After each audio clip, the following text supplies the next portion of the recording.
everyone, welcome to our next virtual tour. I'm very excited to say today we are at the Graves Gallery, which is fantastic because I haven't been here in quite a while, so it's lovely to be here.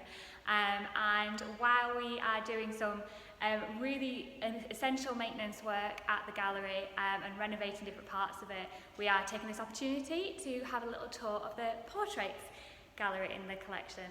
Now, we are currently closed, unfortunately, because of lockdown, and Museum Sheffield is the charity that looks after the Graves Gallery, Western Park Museum and the Millennium Gallery, so being closed has a huge effect on us. So if you are able to make a donation today, you can do that at museums-sheffield.org.uk/donate, and we are very, very grateful to anybody who does donate and all the donations that we get. So today we are going to be looking at the portraits, and I'm joined by Liz Waring, who's our Curator of Visual Art. And also, if you have any questions, do feel free to pop them in the Facebook comments box below or private messages, and we will answer any questions you might have. So on that note, I will pass over to Liz now to begin the tour. Hello, welcome to the Graves Gallery, which is unfortunately still closed at the minute. So we thought we'd bring you a few highlights from one of my favourite galleries, which is the Portrait Gallery, which has a selection of 16th, 17th and 18th century portraits in it. Just because we won't have that much time today, I'm just going to show you the female portraits in this gallery, and maybe another day we can come back to the male portraits. So first of all, I'm going to start off with this lovely gem here. Now this is a portrait of Diane de Poitiers, Madame Valentinois, and it was painted in about 1550, and it is the school of Francis Clouet. So we're not entirely sure that it was painted actually by Francis Clouet, but probably by people in his studio or in his style. Now Diane de Poitiers was born in 1499, and when she was about 15, she was married to the Count of Maulevrier in France. I should have mentioned she was French. She married him, and she had twin daughters. Unfortunately, he died quite early on, in about 1532, and she was devastated, and she was vowed to wear black and white following from there. So this is why you see her just dressed in black and white here. Now, she was seen as a great beauty at the time, and unusually for women in that time, she actually washed quite regularly, and she also kept fit and healthy due to her love of hunting. Now, when she was a little bit older, she fell in love with Henri d'Orléans, who became Henri II of France later in time, and they actually remained devoted to each other all through his life until his death in, I think it was 1559. Now she was actually, though she wasn't married to the king, she was actually incredibly important, and she had a lot of power in France because she was so close to the king. And in fact, a number of important political letters were written by her, and they were jointly signed in a Diane, which basically means Henri and Diane. Now this didn't sit too well with his wife, Catherine de Medici, as you can imagine. She wasn't really liked that much, but she was absolutely adored by the king. So in a bit later, in 1559, unfortunately Henri was fatally wounded in a jousting tournament, and he did call out for Diane. He summoned for her to his deathbed, but I think Catherine Medici wouldn't let her come, and so he actually died without seeing the love of his life again, which is really sad. And following this, Catherine Medici took back power. She took away all the crown jewels that had been given to Diane, and sadly Diane died in her chateau alone in Annay in about 1566. But this is a really beautiful portrait. As you can see, the detail is fantastic. You can see the gems and the real fine detail of the hands and the rings on the hands. It's really beautiful. And it's also in an absolutely beautiful frame as well. And the original painting wouldn't have had this wooden frame on the outside as well, but because it's so delicate, it's actually painted on panel, and it's really susceptible to temperature fluctuations.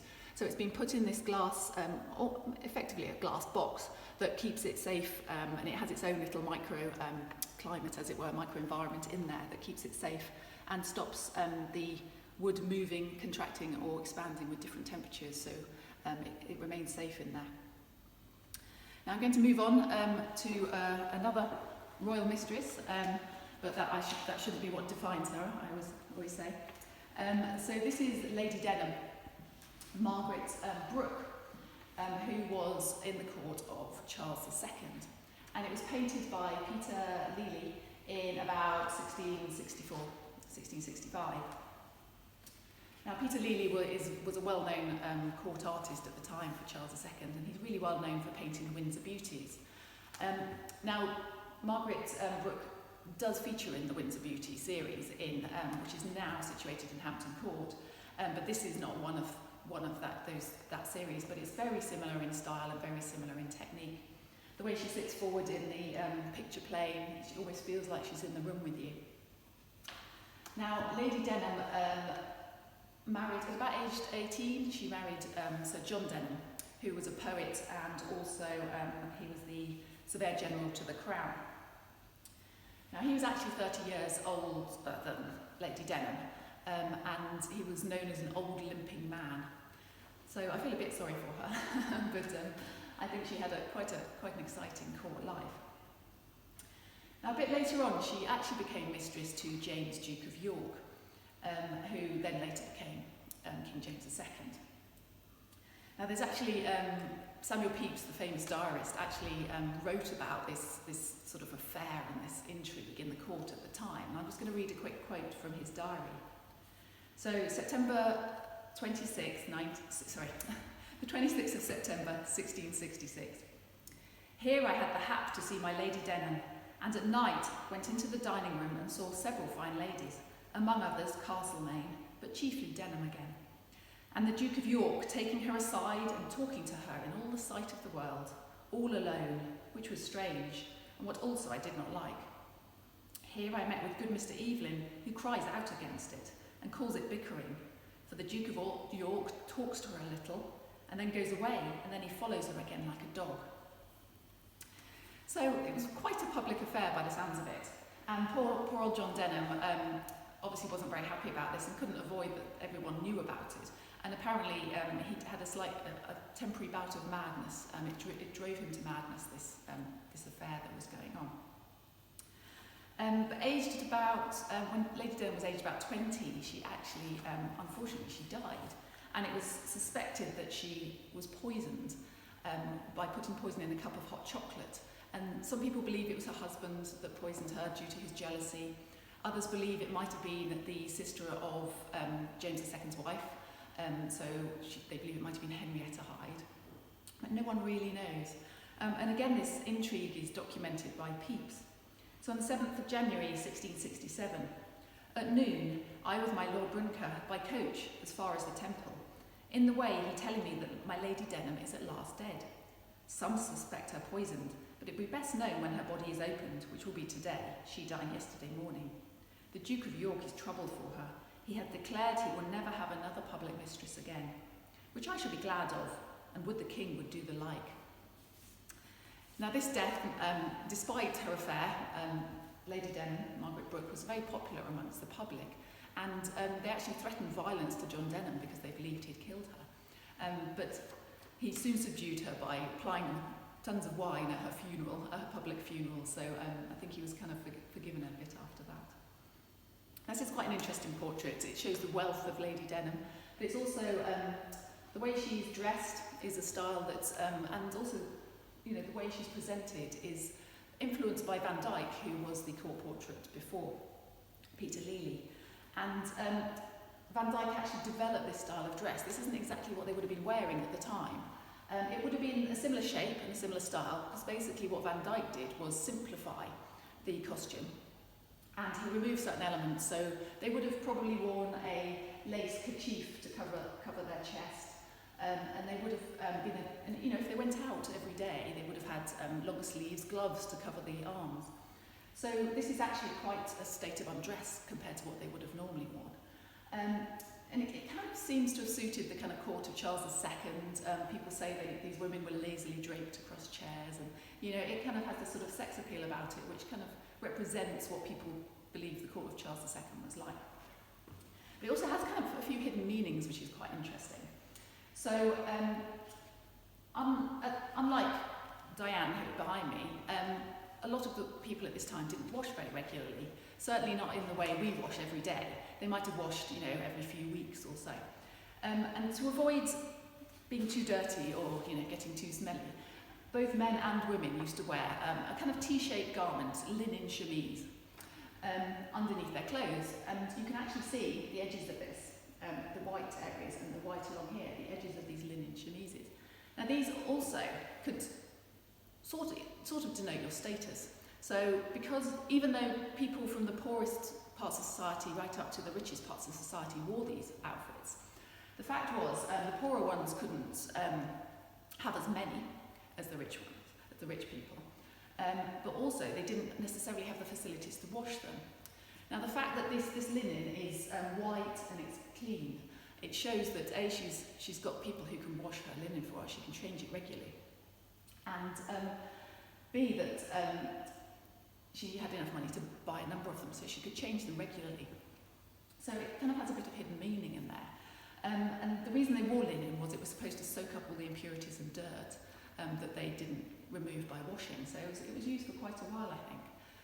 And they're also in certainly maybe not quite at this time, but nearly, during the plague, they believed that the plague may have come to you via sort of miasmas in the air, and it would have penetrated through the skin, so they didn't want to get their skin wet in case that happened.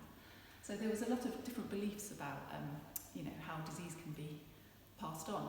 And again, the fact that she's showing so much flesh, as well as being enticing and alluring, it shows that she's healthy and she's well as well. So it was quite a lot of meaning in these portraits of people of the court.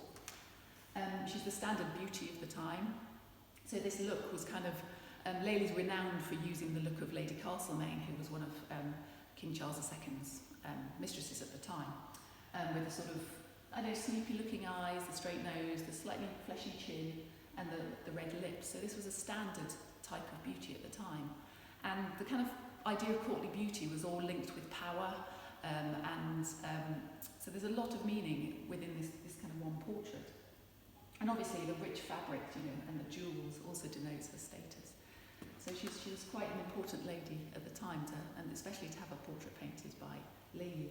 And as I mentioned, the fact that she's showing so much flesh, not so much her chest area, which might be seen as a bit low today. The fact her arms and forearms and the hands would never have been so naked in everyday life. So that again, that's kind of like a sort of denotion of who she was and sort of enticing people to see her in a certain way. So I'll move on to Lady Mary Wortley Montagu now.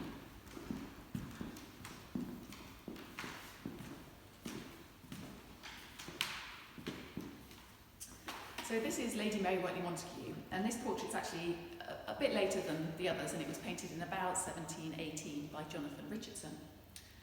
Now I've got this great quote about Lady Mary. She was a really interesting lady, and her contemporary said she was one of the most extraordinary characters in the world. She shines like a comet, she's irregular and always wandering. She's the most wise, the most imprudent, loveliest, disagreeablest, best-natured, cruelest woman in the world. So it kind of gives you an idea of the sort of person she was. I think she was quite changeable. And she had quite a prominent place, again, in the court at the time. She was well known in the social circles.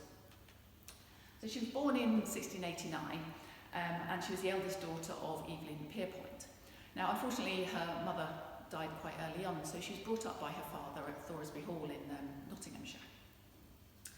Now, she decided to elope with her husband, Edward Wortley Montagu, to marry her husband, Edward Wortley Montagu, and he had some property. He had Wortley Hall near Sheffield.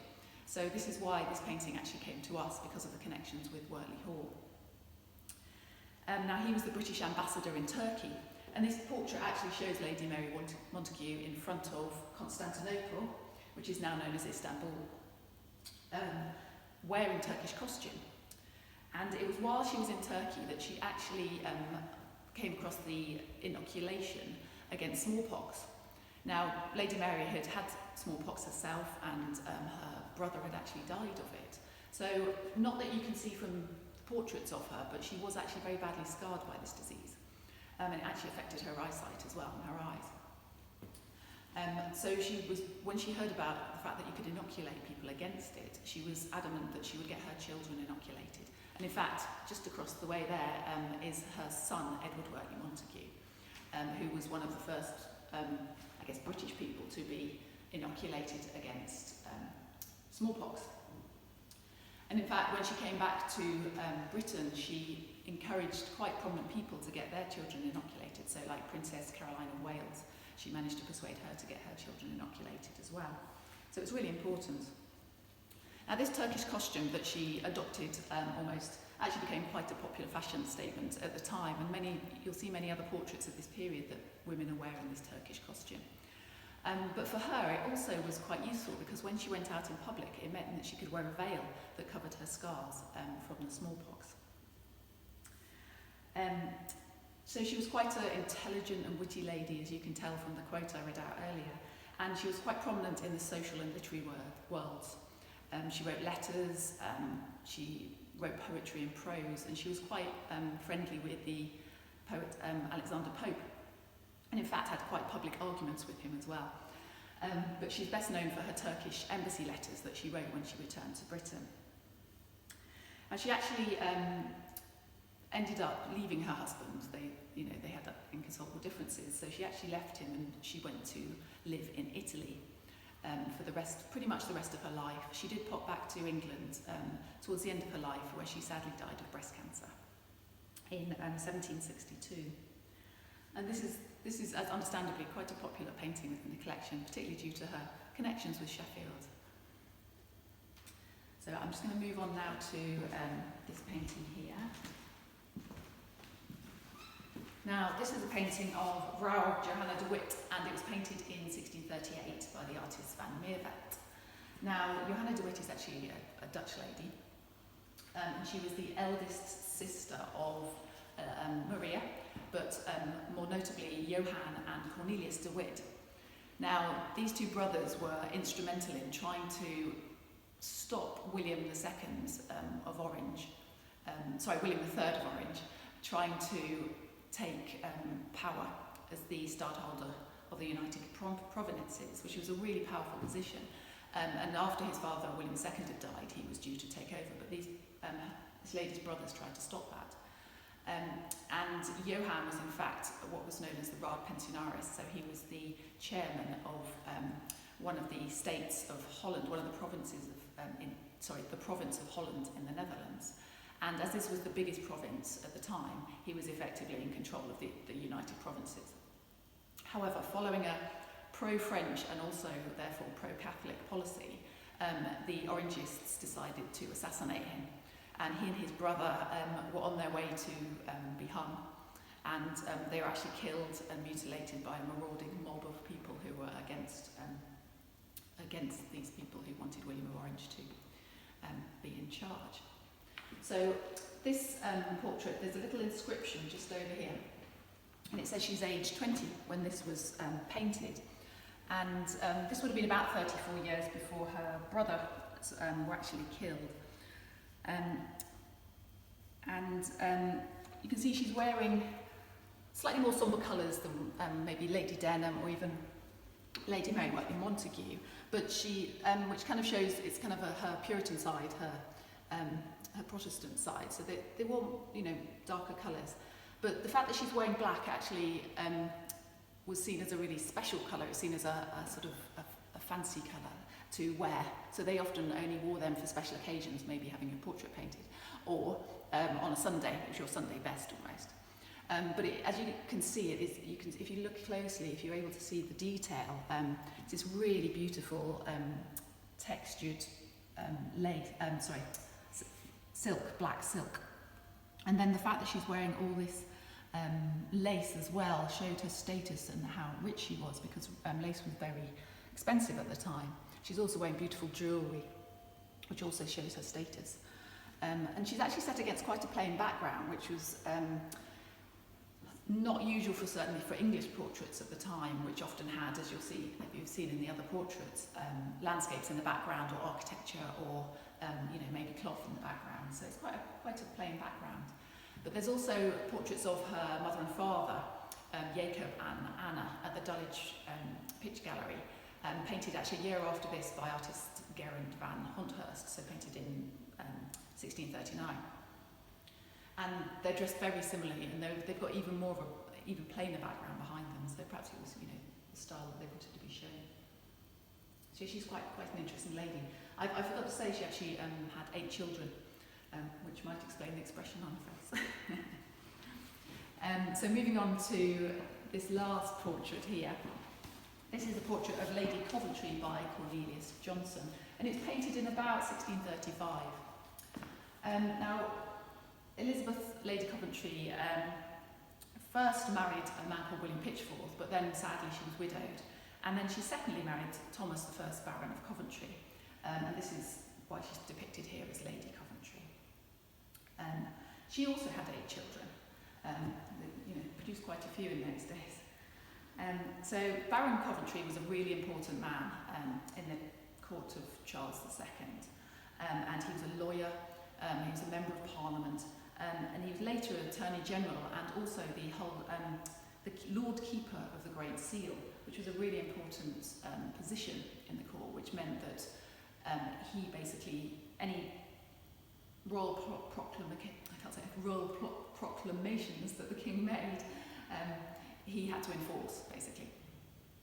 So he was incredibly important, and in fact he was really liked by the king, and he was also liked by the leader, the parliamentary leader, which was quite unusual at the time. So he was often used as a go-between between them to kind of, ease the passage of politics. So again, she's dressed in this black dress, again sort of more Puritan Protestant style, and she's also wearing this amazing amount of beautiful lace, which would have been hugely expensive at the time. She's also got these big white cuffs on her sleeves, which highlight her beautiful pale hands. But unlike the court portrait of Lady Denham, she's not shown quite as much flesh.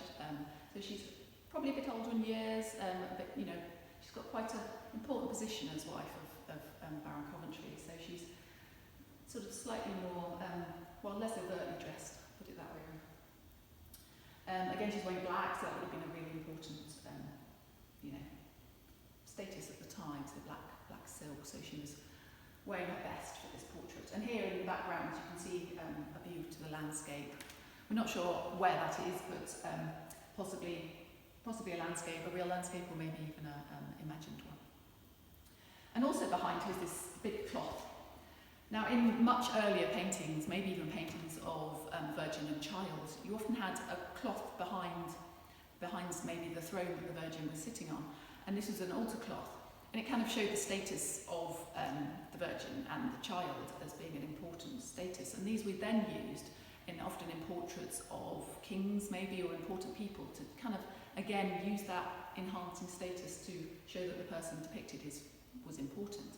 Now, by the time you get to Van Dyck, Lely, and works like this, like Cornelius Johnson, they kind of still have a faint meaning of, this is showing that they're quite important, might allude to the altar cloth, but they're more there for their own sake. By this point, they're sort of, as part of the scenery, as part of the background.